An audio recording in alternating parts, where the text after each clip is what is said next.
Hello, everybody. Welcome back. Today, we're going to be talking about chirality, which is a new term that we're really going to get a good depth in because across the next approximately four lectures, they're all actually going to relate to this thing called chirality. And so, looking into this idea of chirality, essentially what we're doing is we're delving deeper into the idea of these 3D space pieces that we were looking at with Newman projections, but we are going to be taking them a little bit further.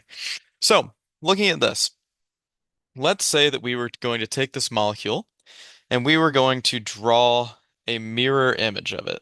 So let's imagine this blue line as the mirror plane. If we were to look at a mirror image, it would look exactly like this, right? And so one of the things that we're looking at with chirality is we are asking ourselves, are these two things the same, right? Because essentially, what we'll find is that it's not always yes.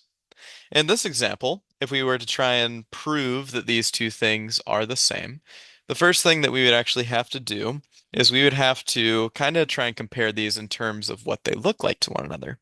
And so for this molecule here on the right, let's say we wanted to put it into the same orientation as the molecule on the left.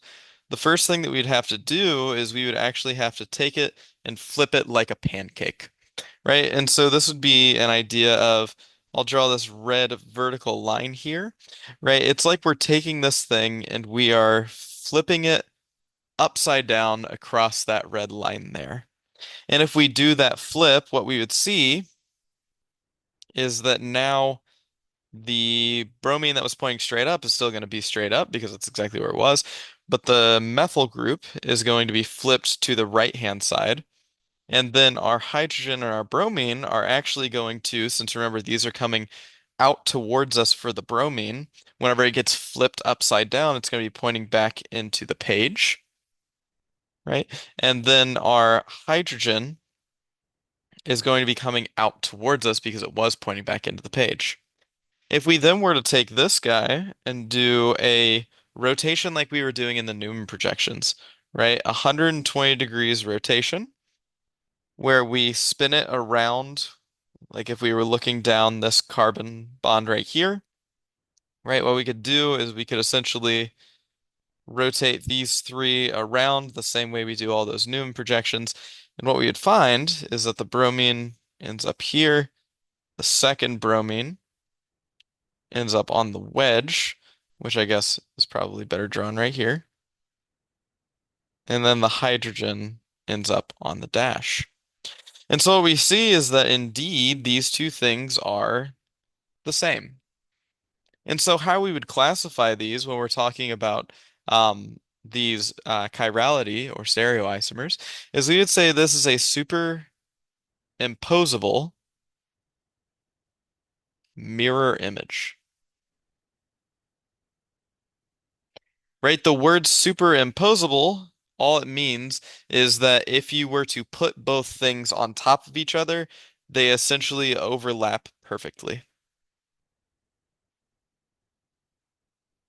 Okay?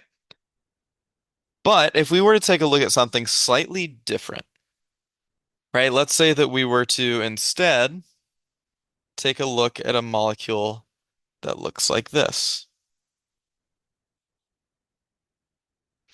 right? Let's take this molecule and let's actually draw the mirror image of it. If we were to do so here, what we would find is that it looks something like this. Now we have to ask ourselves, are these the same?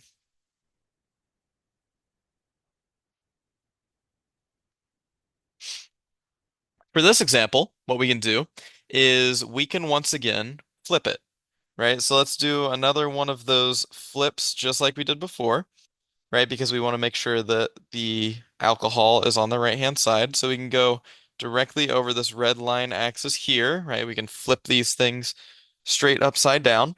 And what we would see is that we end up in a situation where now the bromine is on the wedge and the hydrogen is on the dash. But the funny thing is, in this situation, we actually cannot get to a point that the two images that we see here are the same, right? These two are always different, right? You can continue to try and rotate this, but you'll never end up in a position where they are the same. So these are what we would call non-superimposable mirror images. Okay? And so the main idea here is that essentially when we're looking at this wedges and dashes, atoms can't swap place magically,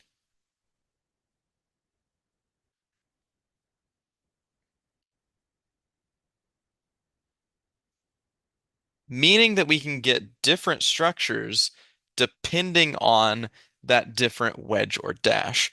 And these things are called stereoisomers, right? And so what these essentially are is, remember when we were talking about constitutional isomers, the first thing that is true is that they share the same molecular formula, right? Because that is true of all isomers. But these ones also have the same connectivity, right? This is different from those constitutional isomers that had different connectivity. The thing that actually differs here is they do differ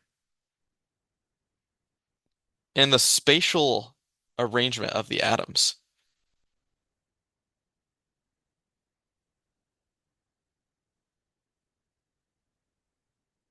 And so this is very important because essentially what we're saying is that things can be different, not just by what is connected to them, but how they sit in space, right? So the bromine being on the wedge right here is different in space than the bromine sitting on the dash, right? They are pointing in opposite directions. And so, because of that, these are what we would call stereoisomers, and they do behave a little differently depending on what we're looking at. And the main thing that we actually care about when we're looking at these stereoisomers is something that we're going to call a stereocenter, right? And these are an atom that is bonded to multiple atoms, where if you interchange them, right? So interchanging only two atoms that are connected to it leads to a new stereoisomer.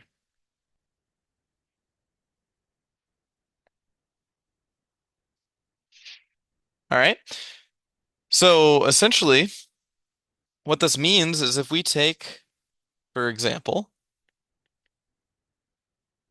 the similar stereoisomer to what we were just working with, right? And we're saying that this carbon right here, this is our stereocenter, right? Because if we were to take any two of these atoms and exchange their positions, so let's say I wanted to swap the bromine and the carbon there, right? If I swapped those around, you would end up with a structure. And keep in mind, this is not me doing a rotation. This is just me physically taking the atoms and changing the position that they're in because you cannot rotate to get to stereoisomers, but these two are stereoisomers. All because the bromine and the carbon moved places, right? So notice how that CH3 and the bromine kind of swapped where they were. That is how stereoisomers and stereocenters work. Now then, if we were to take a look at that same first thing we looked at, right? So looking back at the very beginning, we had this thing with the two bromines, the CH3 and the H. We're going to do this again, but just with the molecule slightly rotated, right?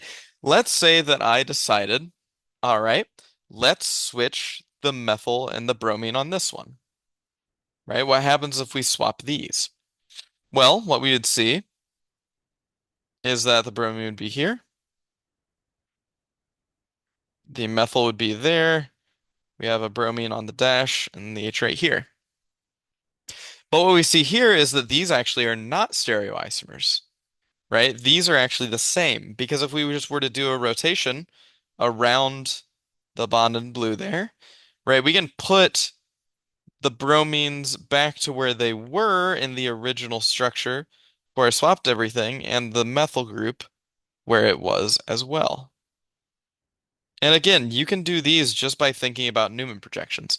And I also, once again, do recommend using your model kit when thinking about these because it's going to be very helpful here at the beginning.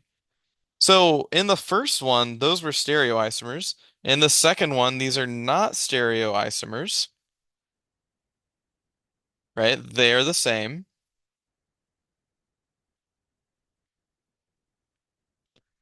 So the question becomes, why is swapping not always generating stereoisomers? And the reason is because of what is connected.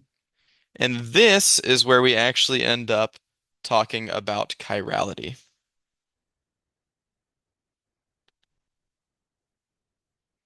So, chirality is essentially a look at whether a molecule will be able to form stereoisomers. All right. And so, chirality, the word chiral matters here because a chiral molecule is just a molecule that is not superimposable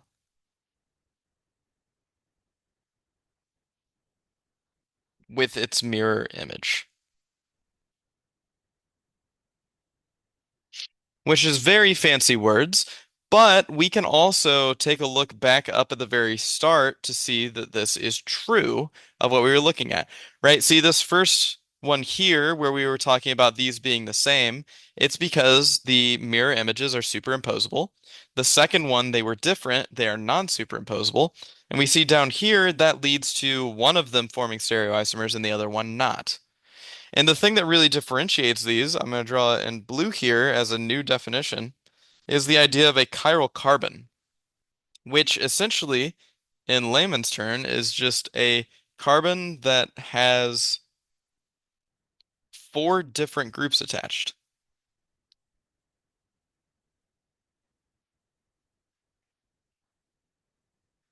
right? And this brings up the idea of the opposite of these things. So we have a definition achiral, which is just the exact opposite, where a molecule is superimposable with its mirror image.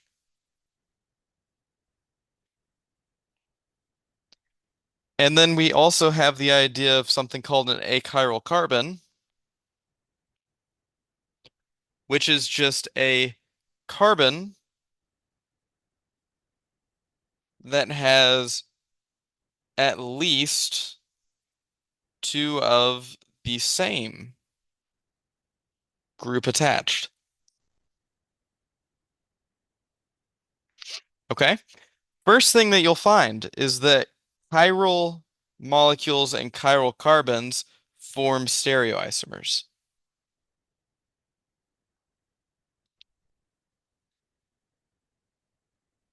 Whereas these achiral carbons and achiral molecules do not form stereoisomers.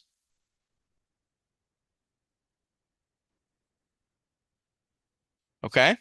So, looking back at these structures here, this first one where we're looking at the two stereoisomers here, we'll take a look at the one on the right. Looking at the carbon here in the center and asking, is this a chiral carbon? We see we have the bromine, the OH, the hydrogen, and the methyl, right? These are four different things, which means it's chiral and thus has stereoisomers. Versus the second structure, we'll take a look at the one on the bottom here. Looking from this carbon, we see we have a methyl group, a hydrogen, a bromine, and look at that, a bromine. These are the same. And because of that, this is a chiral, which means it has no stereoisomers. Okay?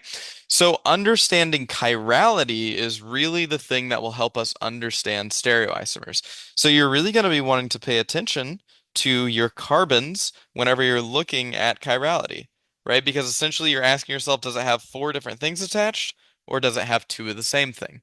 So let's go through some examples of things and determine if they're chiral so that we can get a good background for whether or not something's going to have stereoisomers. So let's start off with hexane, right? Hexane is a very simple molecule, but we're going to ask ourselves, is it chiral? Well, to answer that, we're going to have to look at the carbons and see what they have attached to them. So looking at the carbon here on the end, we know it has a hydrogen, and a hydrogen. Funny enough, those are very simply easy to see that these are all the same and therefore achiral. Same thing as we move towards the carbons in the middle, right? They're all CH2s, right? So they have both those hydrogens. These are the same, therefore it is achiral. So hexane is not chiral. It has no chiral carbons. Okay, let's take a look at another one, right? Let's say that we took hexane and we added on a chlorine right there on a wedge. And we asked ourselves, is it chiral? Well, let's take a look. So we already know all of the other carbons, right? They just have hydrogens connected to them. But the one with the chlorine is special because taking a look at this one, remember in bond line, we don't show the hydrogens. So there is one implied on the dash here because if you see something with a wedge, it at least has to have a dash as well. That's true of all tetrahedral centers. One has to be a wedge, one has to be a dash. So is this chiral? Well, we have a chlorine, we have an ethyl chain, we have a propyl chain, and we have a hydrogen. Looking at that, we can say all four groups are different. All right, which tells us that this is a chiral carbon, right? We know that from our definition. If all four groups are different, it's a chiral carbon. Now, with that being said, the very important part is still asking, is it chiral? And the one thing that you do need to keep in mind is if any chiral carbon is present, it is chiral with an asterisk. We will see why there's an asterisk there next lecture, but for now, just know that yes, if there's a chiral carbon there, it is chiral. So the answer for this one is yes, it is a chiral molecule. All right, let's take a look at another one. So for this here, let's ask ourselves, is it chiral? Well, first we have to take a look and see what's attached to it. So we do know there's a hydrogen that's implied, so we'll draw that in there. We see we have an OH, we have an H, we have a methyl, and on the other side we also have a methyl, right? And since these are the same, that tells us no, it is achiral. See, this isn't too hard. You're just essentially counting. Here's the thing though, we got one other one we're going to look at. What about this structure here? Is it chiral? Well, taking a look at this, we do see that there's a couple carbons just with CH3s, but then looking at this one with the bromine attached, it's a little interesting because there's also going to be a hydrogen there. But as drawn, there is no wedges or dashes, right? There should be on the bromine, but there is not one. However, that does not mean that it cannot be chiral. Bromine, hydrogen, ethyl chain, methyl, right? All four are different. Therefore, yes, it is chiral. Here's the thing. If no stereochem is drawn, right? And so just as a note, stereochemistry is essentially the wedges and the dashes, right? If no stereochemistry is drawn, molecules can still be chiral because what we're implying when we don't draw the stereochemistry is that there is a 50% mixture of where the bromine's on the wedge and a 50% mixture of where the bromine is on the dash.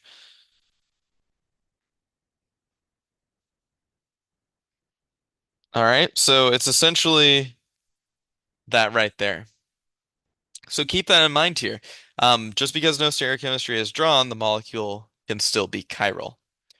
However, there is one thing that you need to keep in mind when you're talking about chirality, and that is sp2 carbons, or sp carbons at that rate. They're all going to be the same. Because let's say we were taking a look at this right here. Well, taking a look at this, we would see that, oh, hey, this carbon has different things connected to it, right? And so, assumingly, there's no fourth bond here, that looks relatively chiral. However, this carbon and this entire molecule at that rate is achiral, right? Because it's trigonal planar. It's only in that 3D orientation, whenever you have the groups that are sticking out in one direction or the other, that you actually get chirality. Okay, so planar things are generally achiral.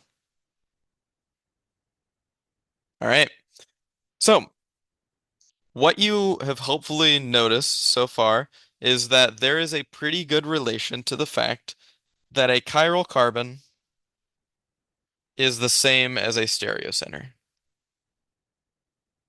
All right, so keep that in mind as we move forward through what we're doing, because now we're going to get to the point that we start to classify these things with what we call absolute configuration.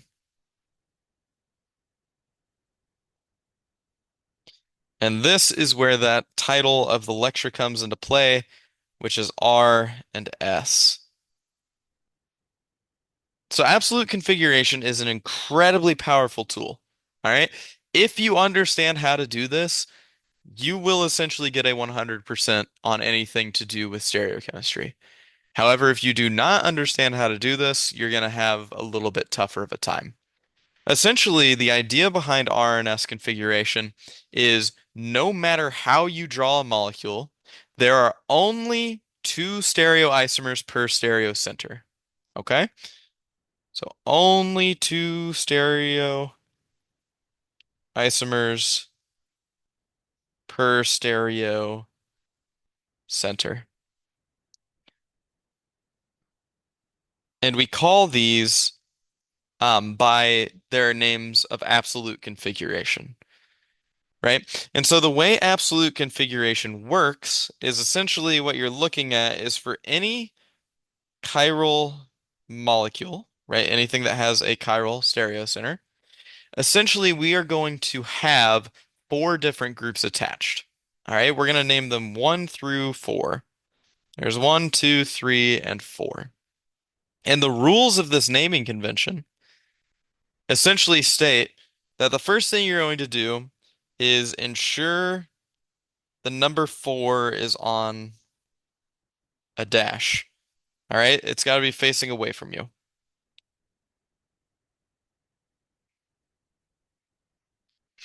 Once you've done that, right, in which if we're looking at the structure that I've drawn over here on the left, we see that 4 is indeed on the dash. So it is facing away, right? So rule number one is met. The second thing you're going to want to do is draw a curved line from 1 to 3 with an arrowhead pointing to 3, right? So we don't even care about number 4 anymore. We just care about 1 through 3 now. And so if we're taking a look at this, starting at the number 1, we draw and we have to draw a curved arrow towards 2 and then an arrowhead pointing at 3. All right. So this right here is that second step. The third step is that if the rotation is clockwise, we're going to call that R. But if it is counterclockwise, we are going to call that S. All right. And a good way to think of it is essentially like driving a car, right? If you were to turn the wheel in whatever direction it is that the arrow is pointing, is it going to turn you right, which is going to be R, or is it going to turn you left, which is going to be S? Sorry about the confusion with the S part. I don't get to name things. But in this case, if we're taking a look at the arrow that we have drawn, it is rotating clockwise, right? So that tells us that this is going to be R. And the way that we show this whenever we're talking about chiral carbons is we actually put it right beside the carbon that it is we're talking about. So this has an absolute configuration of R. Okay? That is one of the ways that you could draw this molecule with the 1, 2, 3, 4 here. Another way you could draw it would be if you actually swapped some things out and made what is essentially a stereoisomer, right? What if we swapped the positions of 1 and 4? Well, now we can use these same rules and we can go ahead and we can actually get to the point of naming this with absolute configuration. So the first thing is we need to ensure that 4 is on a dash. Currently it's on a wedge, so what we have to do is we need to do some rotations, just like we had before with all of our Newton projection stuff. If we were to rotate, we can move 4 to where 1 is, right? We can push it towards the back. We could move 1 to where 3 is, or we can move it to where 2 is, either one. And then we can move 3 to where 4 is, right? That's a simple rotation. If we were to do that, right, 120 degrees rotation, we would end up where the 1 is now over here, the 3 is now on the wedge, and the 4 is now on the dash. Now that 4 is on the dash, we can do the next step, which is draw a curved line from 1 to 3. So here's 1, there's 2, and then there's 3. And looking at this one, we see this is counterclockwise now, which means that it is S, right? So this has an absolute configuration of S. Any other way you draw this molecule, it will end up in the same absolute configuration of one of the two that we've drawn here. If you don't believe me, go ahead and try it and then use these rules and label things, right? We won't go through it during the lecture, but it will end up in that way. So essentially what we're saying is that every stereocenter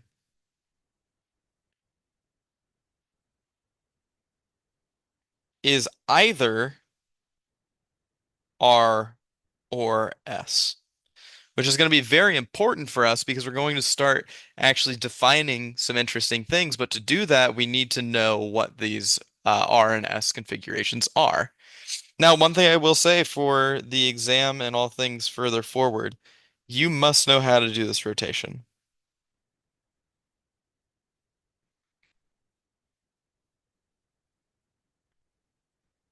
It's very important that you know how to do this.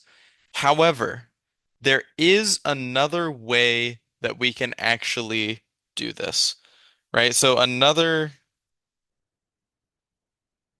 way, and we're going to say to skip step one.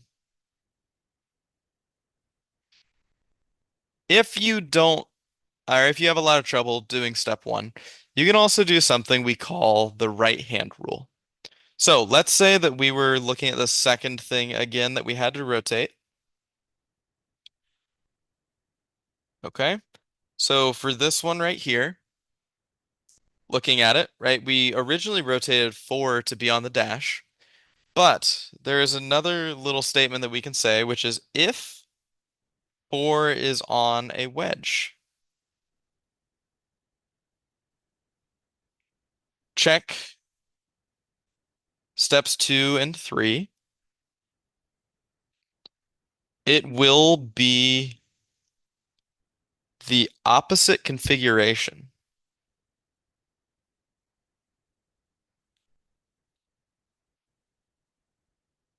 from what you see. Now, for this, I will say if you want a deeper explanation that has some good depictions on some hands and the right hand rule, look at the right hand rule place in the textbook. Okay? But what this is essentially saying is that if I were to take this, right, and I were to say, all right, 1 to 2 to 3, this rotation is clockwise, right? So what that's saying to me is that it looks like it's R, right? We would normally call it R. But based on this little rule, we're saying that if 4 is on the wedge, it will be the opposite configuration from what you see. So even though this told us, based on the rotation, that it's R, it is actually S. All right? As a matter of fact, it's the same answer that we got to if we did the rotation. So there are two ways that you can think about these rules. I highly recommend to do it whichever way makes the most sense to you. Okay? So if step one, those rotations make sense, don't even worry about the right hand rule. If the rotations are really hard to do, keep in mind you do need to know how to do them for the exam, but you can also do them this way. Okay? Now then, moving on towards some actual molecules, right? The first thing you may be thinking is, okay, we've labeled things 1 through 4, but how do we get 1 through 4? And it is through a priority system,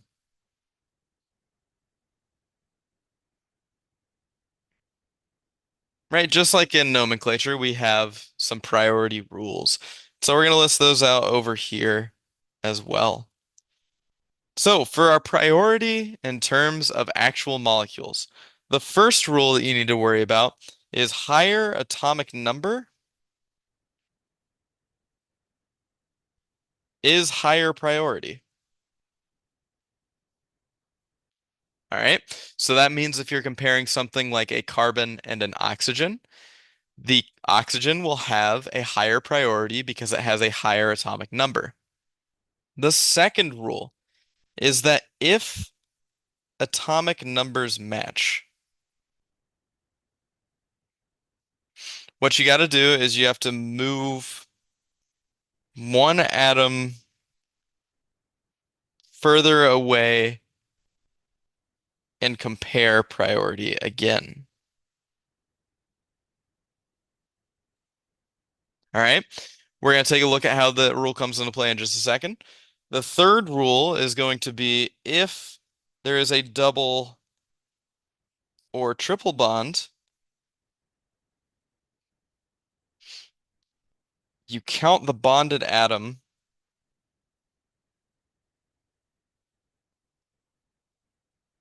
twice or three times, respectively.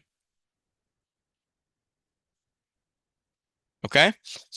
And one really important statement here is for all rules, once priority is set,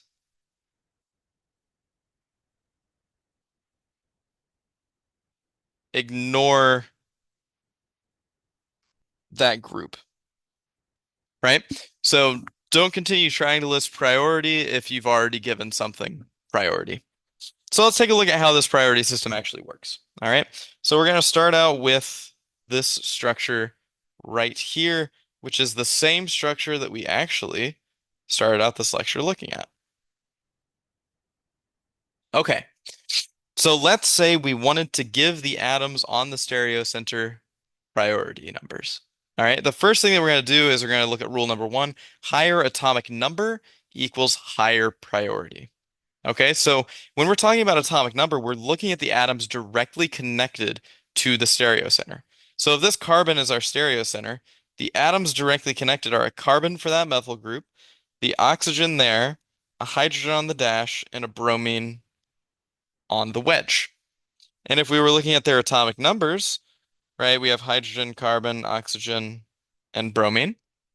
We see that hydrogen has an atomic number of 1. Carbon has an atomic number of 6, right? And keep in mind these atomic numbers do just come from the periodic table. Oxygen is 8, and bromine is actually 35. So in terms of our first rule here, higher atomic number is higher priority. We would say that the priority of the bromine is number 1 because it is the biggest, followed by the oxygen, then the carbon, then the hydrogen. Now then we have to look at the previous rules that we stated up here, which were the rules for actually determining whether something is R or S with their absolute configuration.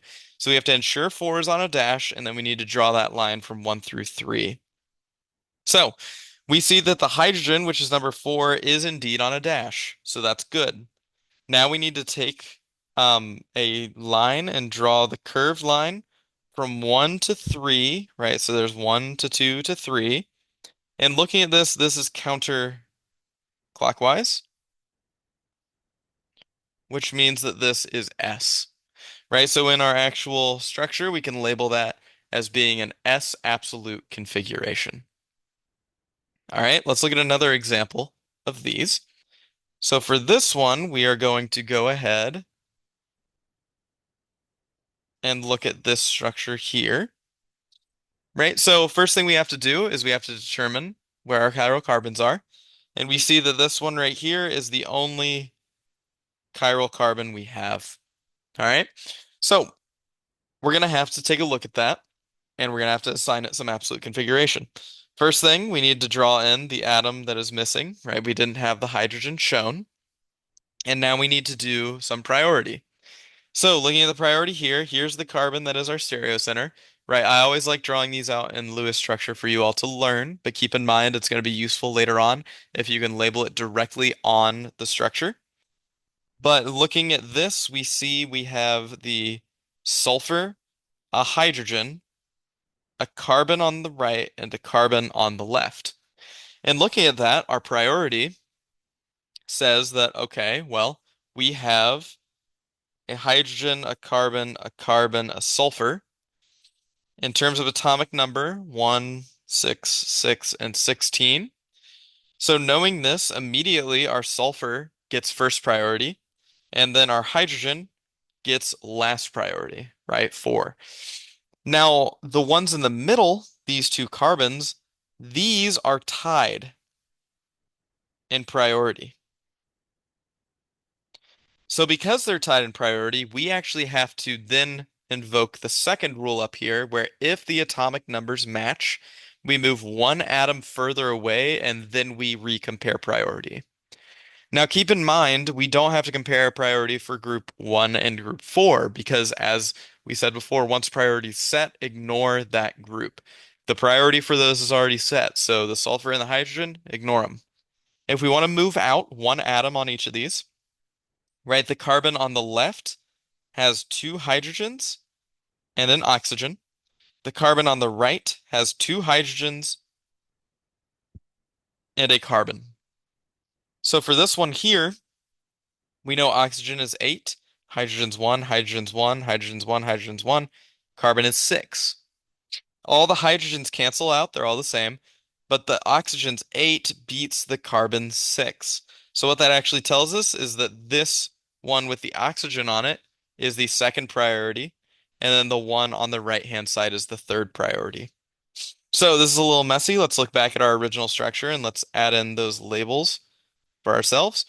Now we have to check, is hydrogen on 4 or is 4 on the dash? The answer is yes.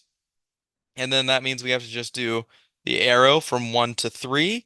We see that this is counterclockwise, which means that this is S. All right. So that's how we assign absolute configuration to that one. Let's do another example. Let's say we had this structure here.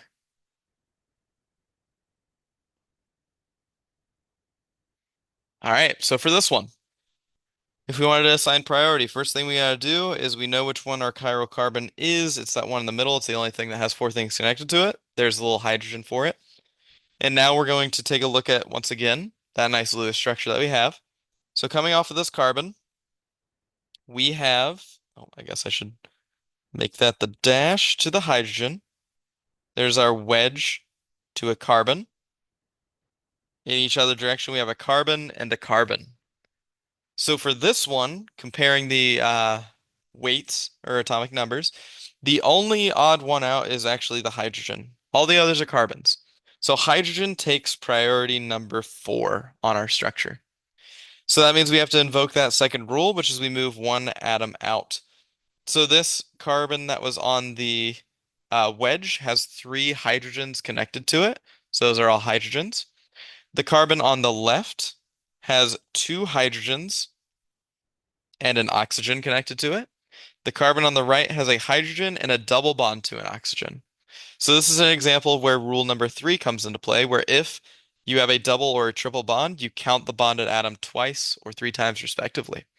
So looking at this oxygen, it's a double bond to it. So that tells us that we technically have 2 oxygens bonded to the carbon. That's how we count it. All right, I know that's not how it actually looks, but it is how we count it. And so looking at this, we see the one with 3 hydrogens is the one with the least atomic number, right? So keep in mind is the atomic number total here. So that means that this is our number 3. The one with 2 oxygens is bigger than the one with 1 oxygen. So what that tells us is this is 1, that is 2, and that CH3 is 3. Hydrogen's on the dash, so we're going to go with our arrow. We can draw 1 to 2 to 3, and we see that this one is also counterclockwise, which means that it is S. All right. So hopefully this is starting to make a little bit of sense in terms of labeling things by priority.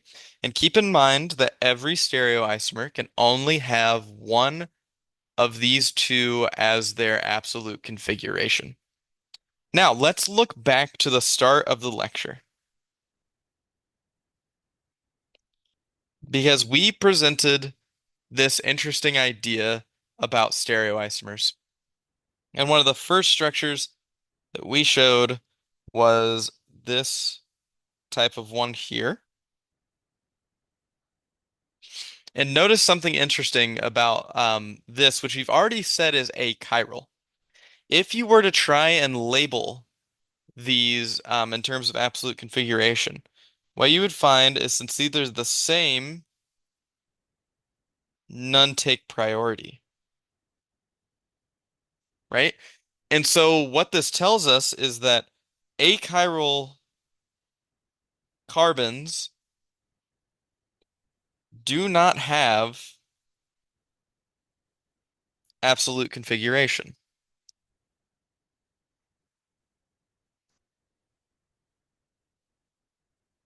All right, take that into account with our other thing that we looked at the start of lecture, which was this one here, right? We looked at the mirror image of this and we said that they were non-superimposable. And the interesting thing that you'll find is check this out. If you were to take this and label these as R or S, right, determining their absolute configuration. Let's do that real quick. Bromine is the biggest, so it'll take 1, right? It has the highest atomic number. followed by the oxygen, the carbon, and then the hydrogen.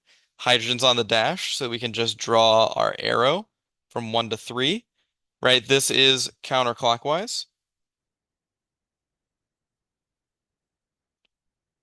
which at this point we know is S, versus on the other side are 1, 2, 3, and 4, drawing the arrow here. This is clockwise, so it is R, right? Notice how these non-superimposable mirror images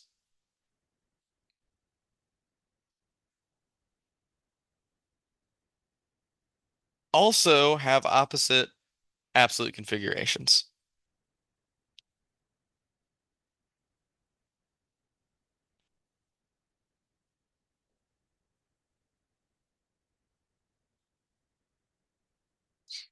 Okay? So keep in mind that chiral things all have this absolute configuration. Achiral things do not. All right, we're going to take a look much deeper into this idea of these non-superimposable mirror images next time, but there's one other thing that we have to add in before we continue on with our lectures, which is that nomenclature just got enhanced.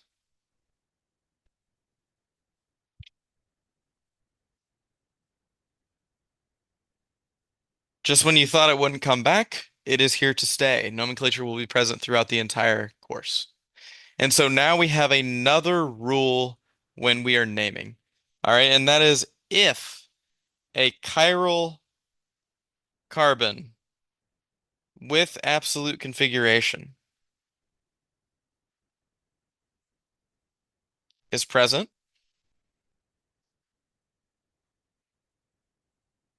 it must be listed in parentheses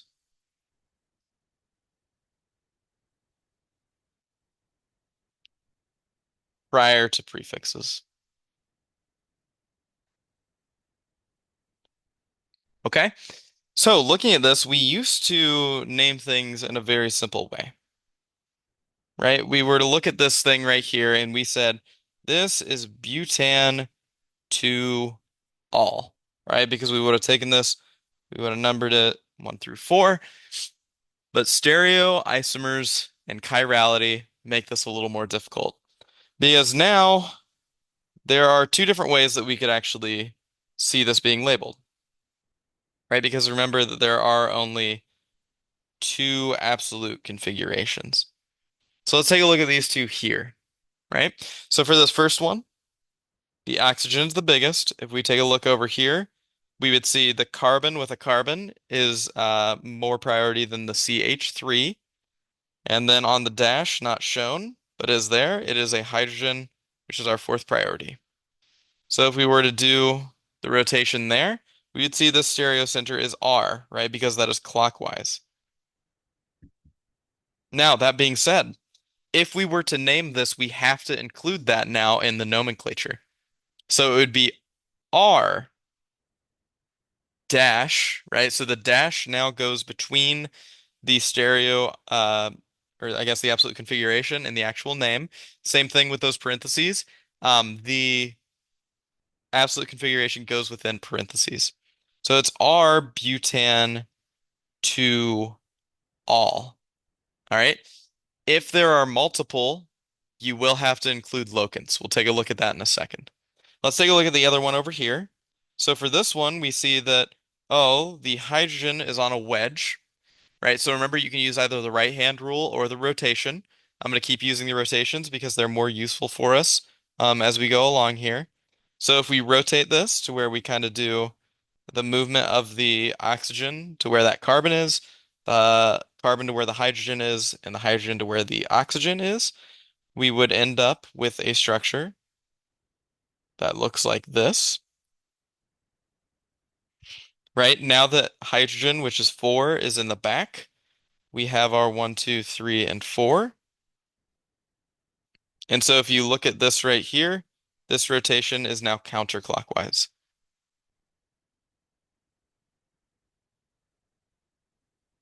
which tells us that this is S.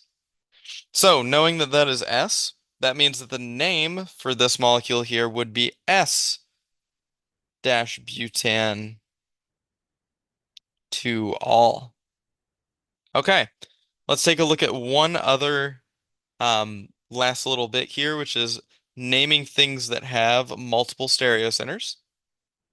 Right, so let's do this right here. So for this one, we actually have to figure out both absolute configurations before we get to the point that we name this thing. So let's start out and let's do the one with the chlorine on it. This one's the harder one, right? Because we have the hydrogen there, which needs to be on the dash. So we need to do a rotation, all right? And we can do the exact same type of rotation we just did with the oxygen, the carbon, and those. So we see that the carbon is now on the wedge, the hydrogen is on the dash. All right. Looking at that there, we would see that chlorine is the highest atomic number. It's number one. This carbon has more attached to it. That's number two. There's number three, and the hydrogen's number four. So looking at this rotation right here, that is counterclockwise. All right. So this is S. If we want to take a look at the bromine, right, we can use the same molecule. We're just going to redraw it for the sake of cleanliness here. Looking at it, the bromine is one, two, and three because we know the hydrogen, which is on the dash, is not shown. So doing this right here, you would see that this is a also counterclockwise rotation. So this is S. So let's redraw that original molecule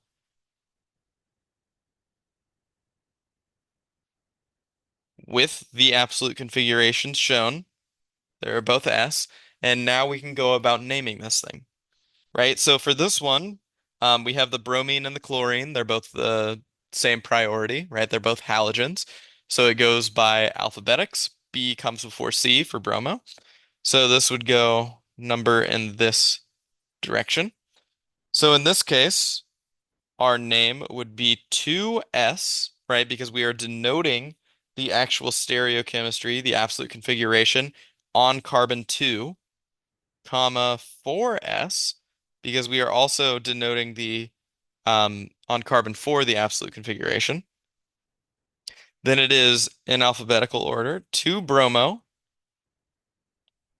4 chloro, pentane. Okay, so this will also be another addition to the nomenclature that you'll need to know throughout the course. So, throughout this lecture, hopefully what you kind of got to learn was that chirality is important, all right, and it is essentially when a carbon has four different groups attached. From that, you can then find what we call this absolute configuration, which tells us the exact way the atoms are arranged in space. And then using that absolute configuration, you can kind of tell the difference between things that are chiral and achiral. Next time, we will get into how this absolute configuration can actually be used to identify exact relationships between different molecules. And so we'll look at those through things that are called enantiomers and diastereomers. See you next time.